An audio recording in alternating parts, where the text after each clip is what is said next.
Coming up on KPBS Evening Edition, we ask why it's tougher to get food stamps here in San Diego County than other big cities and counties across the country.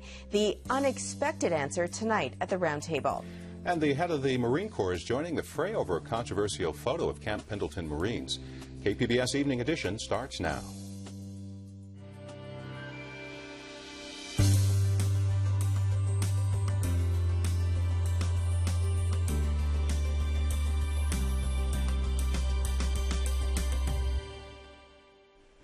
Hello, thanks for joining us. I'm Joanne Ferrian. I'm Dwayne Brown. The Commandant of the Marine Corps has ordered an investigation into the use of a Nazi symbol by the service's Scout snipers. General James Amos apologized for a 2010 photo of Camp Pendleton Marines posing in front of the logo in Afghanistan. The Marine Corps Times reports Scout snipers have used the symbol for years. Amos says investigators at Camp Pendleton found the Marines in the photo were, quote, ignorant of the connection of this symbol to the Holocaust and monumental atrocities associated with Nazi Germany. Amos says the Marine Corps does not condone the use of the symbol. A former San Diego police officer has been sentenced to nearly 9 years in prison for taking bribes and sexually assaulting women he stopped for traffic violations. Anthony Arevalos tearfully apologized during today's hearing. The judge said he was a crooked cop who used the power of his badge to violate women. His sentence was 1 year short of the maximum allowed. Former San Diego City Councilman Ralph Inzunza is trying again to get a court to set aside his fraud, extortion, and conspiracy convictions.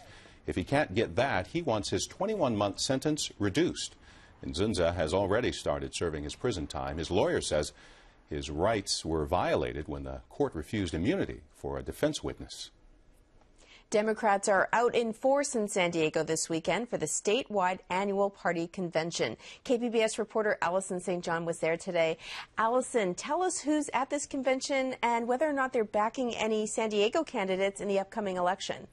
Well, Joanne, there's a lot of big names in the Democratic Party. Governor Brown will be there tomorrow. Today, Nancy Pelosi, the leader of the Democrats in the House, spoke to reporters, and tomorrow Dianne Feinstein is going to be here.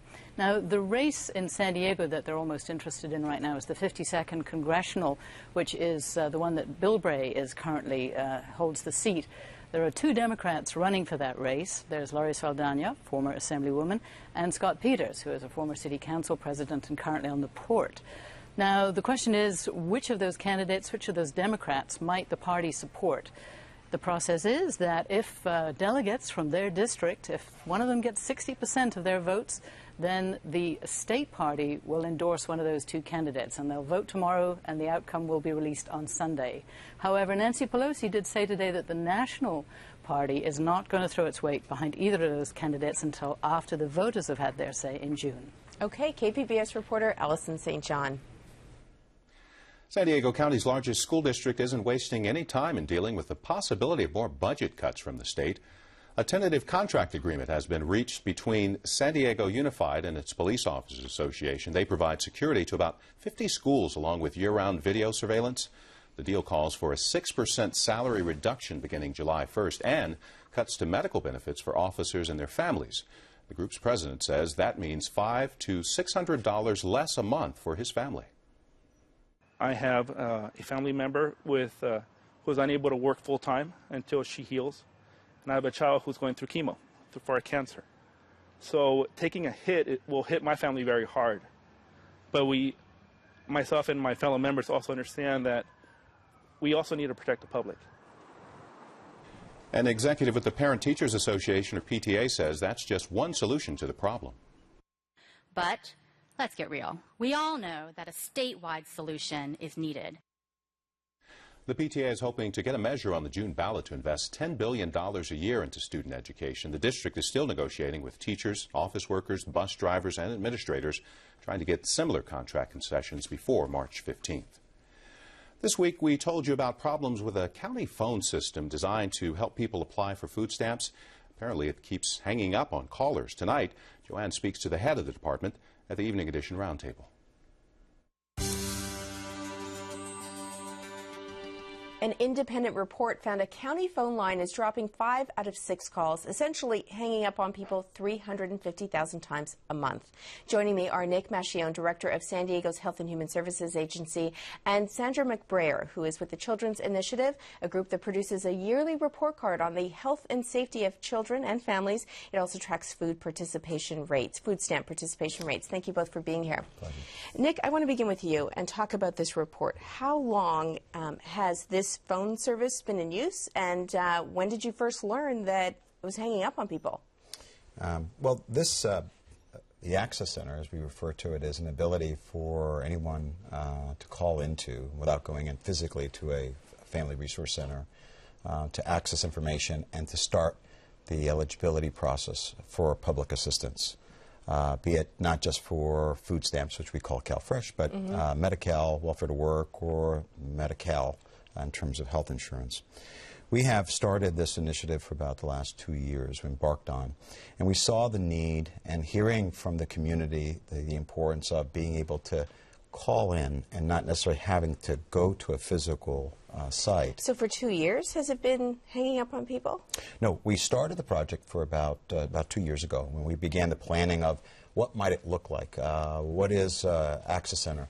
This is something no other county government has done. But how long have you known that this has been a problem, where it's hanging up on people? When we started the call center and people started calling in, now this is about a year into it, we realized that we were going to need some assistance, experts. Again, we're not experts in call centers. And we hired a statewide expert called Intelligy. They came in, did a full-fledged study.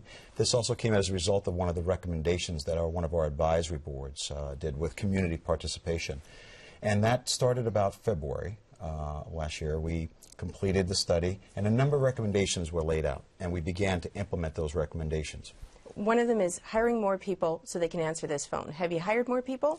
We are embarking on that process. In the fall, we began to add about 17 county employees. We're adding 50 more employees as a result of the recommendations of the study in Phase 1, and additional 50 employees in Phase 2. Now, Sandra, your organization tracks food stamp use, so some of the numbers I'm going to run by you are familiar to you. Between 2006 and 2011, enrollment numbers have been up dramatically in terms of people receiving food stamps. 83,000 5 years ago, 5 or 6 years ago, now 236,000.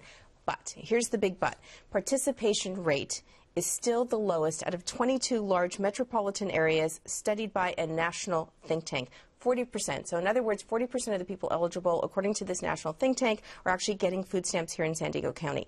Why is it tougher to get food stamps in San Diego County than other large cities and counties? I don't think it's actually tougher. When you need to look a little deeper in the numbers, I think for a lot of adults, they're not applying for food stamps. I talk to adults throughout the county who are saying, I'm trying on my own.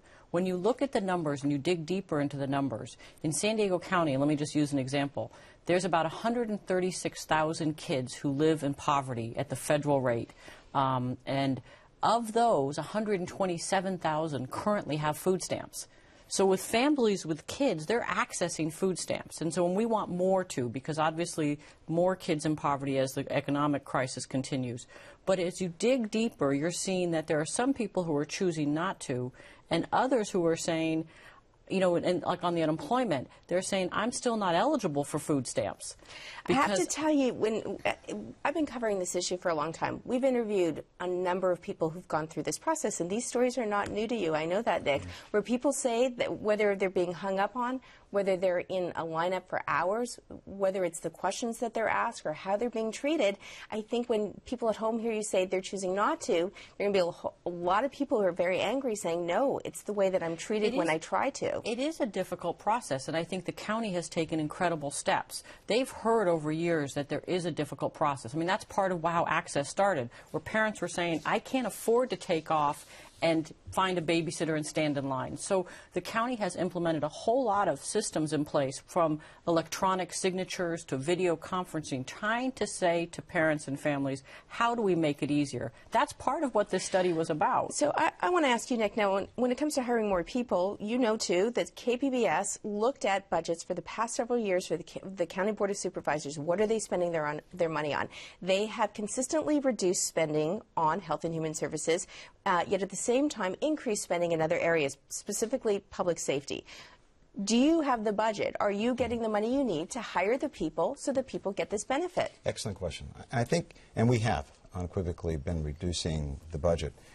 Unfortunately, it's not the Board of Supervisors. It's really the state of California and the state budget crisis that have pushed down a lot of the budgets. Let's back up on that, okay? Because the federal government, the USDA, provides 100% of this benefit. The state and the federal government provide 85% of the admin costs.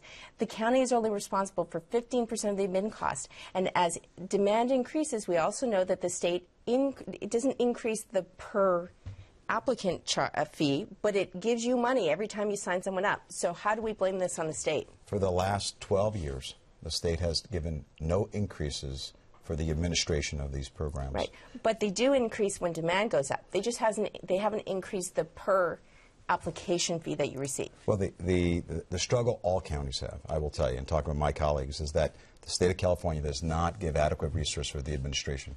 That said, to answer your question about are we adding funds to positions, not only are we adding the funds for the positions with the resources we have, but we spent nearly about $4 million in developing the Access Center. This came about in 2009 when the Board of Supervisors approved the Nutrition Security Plan, and that's really what embarked on how do we make it easier?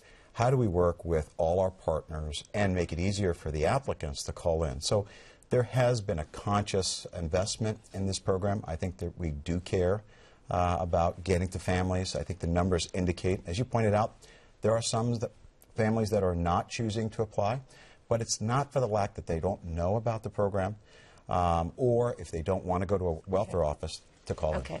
I'm going to have to leave it there, but we want to make sure you come back after you've made these changes. Scientists are learning more about possible causes of depression that could lead to new treatments. We'll talk with a researcher in just a moment. And later, a look at a play that uses history and comedy to tell the immigrant story. This is KPBS Evening Edition.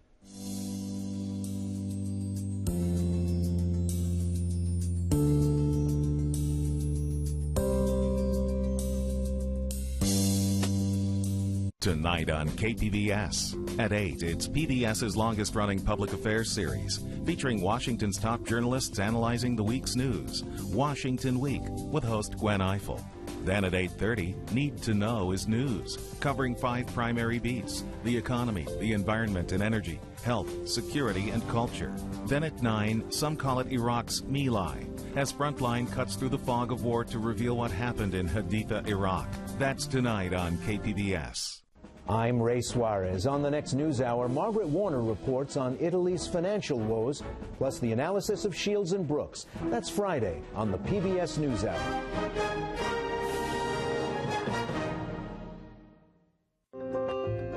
The American people have named PBS the most trusted source of news and public affairs for the 8th year in a row.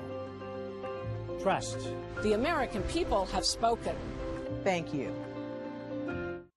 KPBS Evening Edition is made possible by Joan and Irwin Jacobs and by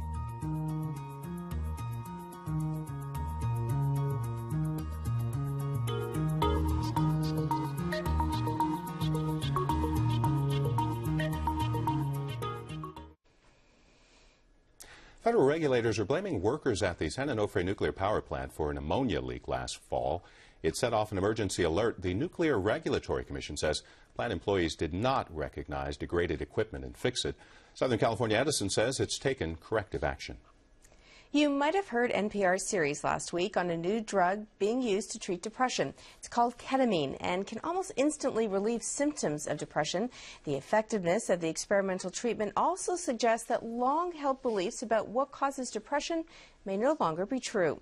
Well, earlier this week, I sat down with Dr. Sid Suzuki, professor of psychiatry at UC San Diego Medical Center. In the traditional theory of what causes depression. Well, there's no one traditional theory, but a lot of people have talked, at least in the biological reign, that low levels of neurotransmitters, particularly serotonin, but also dopamine and norepinephrine, are the causes of depression. And so how do we treat that? If this is the cause, how have we been treating it for the past couple of decades? Well, the treatment with antidepressant medications has been using medications that actually improve the balance of those neurotransmitters. The most popular medications right now are the so-called serotonin reuptake inhibitors that essentially increase levels of serotonin in the brain. So like Prozac? Prozac would be one, and some of the other medications increase not only serotonin but also either norepinephrine or dopamine, and so that's been the kind of the traditional way of approaching depression medically. I would say that in recent years we've learned a lot more about psychotherapies as well, and there's some very, very effective psychotherapies for the treatment of depression as well. And those may also alter the balance of those neurotransmitters, but not as directly as medications seem to do. So what new theories are emerging in terms of chemically what's happening in our brain? Well, we know it's not as simple as just increasing neurotransmitters. The neurotransmitters may increase within minutes to hours after taking an antidepressant, and yet someone's depression may not respond for 2, 3, 4 more weeks afterwards. So we've looked more into what's happening in the nerve cells themselves, the neurotransmission, other chemicals that affect a neurotransmission. We've looked at genetic causes. And I think the leading theories now are that it's multifactorial, that there are biological factors, psychological factors, social factors, and there's an interaction between the two, and some very interesting studies that have looked at an interaction between genetics and stress, and people that have a genetic vulnerability are much more likely to get depressed under the same stressors as somebody without that genetic vulnerability, but the genetic vulnerability itself doesn't lead to depression without the stress. So if you know that, how does treatment change? Doesn't change much, but it does open the door for more experimentation, and there are lots of newer treatments and newer psychotherapies and newer medications. And in fact, you know, some of the exciting new medications don't affect those neurotransmitters, at least not directly, and may affect other targets in the brain in order to be effective for depression. I want to talk a little bit about ketamine now. Some people know this even as really a drug and that people are using on the street, you know, sort of to get high. But also, this is being used now on an experimental basis that apparently you inject it, and within hours, this fog of depression lifts. What do you know about ketamine? Right. Well, it's a very interesting drug. It's been around for a while. It started out as an anesthetic in animals, and veterinarians thought it was a wonderful drug, and it's used as an anesthetic in humans in some cases now. And it has been found to profoundly affect depression, and very quickly. It's an IV formulation. Somebody who can be severely depressed may be a different person within minutes. Unfortunately, it doesn't last, and you know, even if the depression is totally eradicated, it may be for days to a week at most. And right now, it is a drug of potential abuse. It's like PCP. People hallucinate with too much of it, and so it's not an ideal drug for depression. But it's really providing great hope that we might be able to find medications like that can be given orally. That may have much faster actions than the present antidepressants and potentially be much more effective. We don't have a lot of time, but quickly before we go, we know that here in San Diego they're experimenting with this drug, aren't they? Right. There's at least 2 studies I'm aware of. One at UCSD. Dr. David Feifel has a study where he's using ketamine for people who have not responded to traditional psychotherapies and pharmacologic treatments for depression. And there's also a study in the San Diego hospice where people who are there who are dying don't have weeks to wait if they're depressed. And ketamine can be an incredible treatment if effective and tolerated. And so those are 2 places where very interesting studies are being done. Dr. Sid Sazuk, thank you so much for being here. Thank you.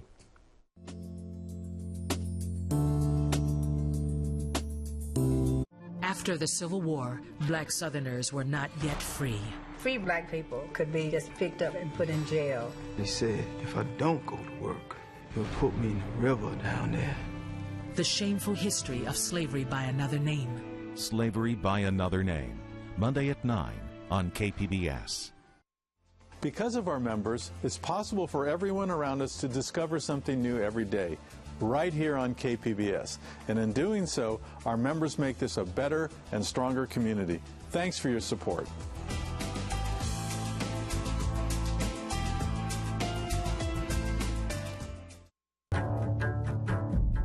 What a squandering of talent and possibility. Tonight has made Bill Clinton the comeback kid. A definitive look at the man and the president. Clinton on American Experience. Monday, February 20th at 9, only on PBS.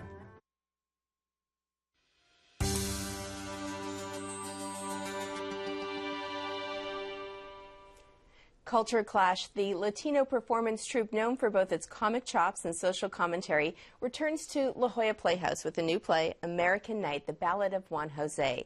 The play follows a young Mexican immigrant as he prepares to take his U.S. citizenship exam. While feverishly studying, he falls asleep listening to the radio, and as he dreams, he is transported into various moments of U.S. history. Joining me in studio are Richard Montoya, a founding member of Culture Clash, and he wrote the play, and Renee Mayon, who plays the lead role. Thank you both for being here. Pleasure to be here. I want to begin with you, Richard. Now, there are so many ways you could have told the story about immigration. Why did you choose following this man in terms of taking this test? I'd like to begin with you, and I can't concentrate. You're too gorgeous. But it really was the idea of using humor to look at an issue that's so polarized. People are so for or against, and everything that was going on in Arizona, that I thought that with the use of humor as a tool, almost an elixir or a sugar coating, that it would allow us a moment to look at the issue, take back the idea of the town hall, and really, at the end of the day, humanize a story of a man. When we think of our grandparents or great-grandparents, maybe they came in through Ellis Island, maybe we're all a degree or two away from an immigrant's tale. And I just found that you just need to remind audiences of that so that we use our Christian charity or the better parts of our humanity to look at a man who's only really trying to better himself or his family. And I think American audiences have really responded to that. And the use of humor, whether it's Dick Cheney on the border shooting at people or whatever the case may be, surfing Madonna, the complexity of San Diego as a border region itself. We don't always think of La Jolla as being part of a border region, but it is. It's complex. And in all of that milieu, there's a lot of humor to be found. Now, Renee, this is a story that is familiar to you. You grew up in San Diego? I grew up in San Diego. I grew up in Logan Heights. I grew up, my parents are both immigrants from Mexico, and I grew up in the neighborhood that is filled with immigrants from Latin America. And hearing their stories and taking them to heart, that's part of my research was going back to that.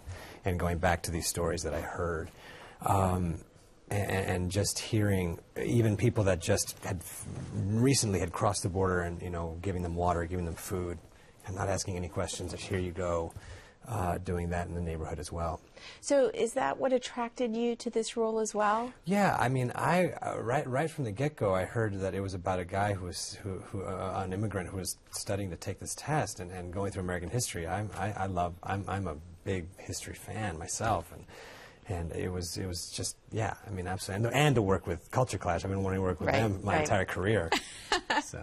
He's bad. He's beautiful bad. And now, Richard, even though some of the stories that your play follows, the storylines are familiar to some people in terms of history, there are some more, less familiar characters in this play as well. Tell us about some of them. Yeah, well, we've got Lewis and Clark and Sacagawea, as Juan Jose calls her, and the Pacific Crest Trail, and we have the Latter-day Saint Trail, and but we also have folks like Viola Perez, who was a self-taught nurse at the height of the Spanish influenza epidemic.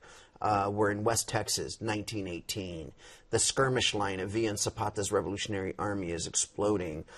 He meets Emmett Till, the young African-American child that was killed during preceding the Civil Rights era. He meets Jackie Robinson, more famously Teddy Roosevelt. But people like Harry Bridges, who was a union organizer and an immigrant on the docks of San Francisco. So we look at the darker moments in American history, but we also make great light of the lighter moments in American history. And the sponge that is Juan Jose is there to soak it all up, because he, as you said in your opening comments, he's feverishly trying to study. He is bothering to take the time to find the legal path to citizenship. And the play doesn't promote an open border or chaos. It just says, there's good, hardworking people that are willing to come and work, and we ought not vilify them. If we didn't do that to people in the past, we shouldn't do it now. But we are in a different time. Ever since 9/11, things are much tighter, and we look at things more critically, perhaps. This is so timely right now, this topic. Renee, what do you hope people sort of walk away with at the end of the performance? At the end of the day, I want people to see this person who I think is representative of many immigrants that come to this country as a human being. I want as human beings with feelings and with emotions and with dreams and with hopes and just wanting to have a better life. And hardworking, and Juan Jose works, I think, probably harder than most to try to pass this test, and to me, that's what I try to bring to Juan Jose, a three-dimensional person who has a past and who is headed for a bright future as well. I want to let people know that the American Night, The Ballad of Juan Jose, is currently on stage at La Jolla Playhouse, and that's through February 26th. Renee Millon and Richard Montoya, thank you both for being here. Well, thanks for having us. You for having us.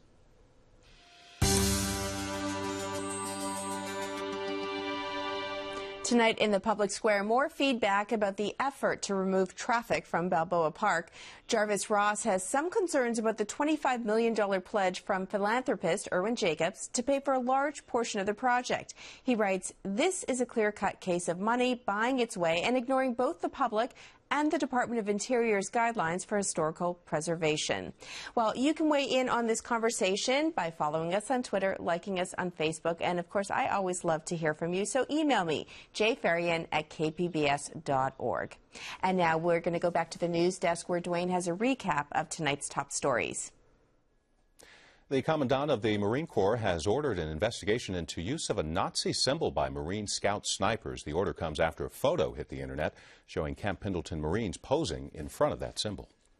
A former San Diego police officer has been sentenced to nearly 9 years in prison for bribing and sexually assaulting women he stopped for traffic violations. Anthony Arevalos apologized for his actions today.